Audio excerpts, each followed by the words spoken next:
Para sa mga ikangay medyo kapos sa tangkad, malaking tulong ang mga high heel o takong. Pero ayon sa isang espesyalista, may mga dala rin itong panganib. Alamin sa report ni Micaela Papa. Sa tangkad na 5 foot flat, best friend daw ng marketing associate na si Lani Faustino ang nagtataas ang takong. Pero sa araw-araw na pagsuot ng high heels, hindi lang daw mga kalyo at gasgas ang kanyang napala. Hindi. Kasi paakyat ako ng stairs. Siguro I missed a step or two, ganun. Tapos after nun, nag-slide yung paa ko. So, ayun, nagkaroon ako ng medyo bukol. Ayon sa isang espesyalista, mas malala pa sa pagkadapa ang panganib ng matagalang pagsusuot ng killer heels.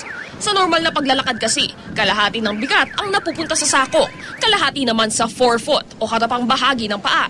Pero kapag naka-high heels, lahat ng bigat napupunta sa forefoot.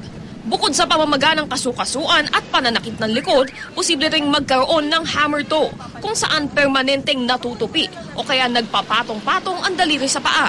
Kung hindi mo siya ma-address by conservative means, meaning gamot, yung mga bunion shields, toe spacer, eventually you're looking at surgery.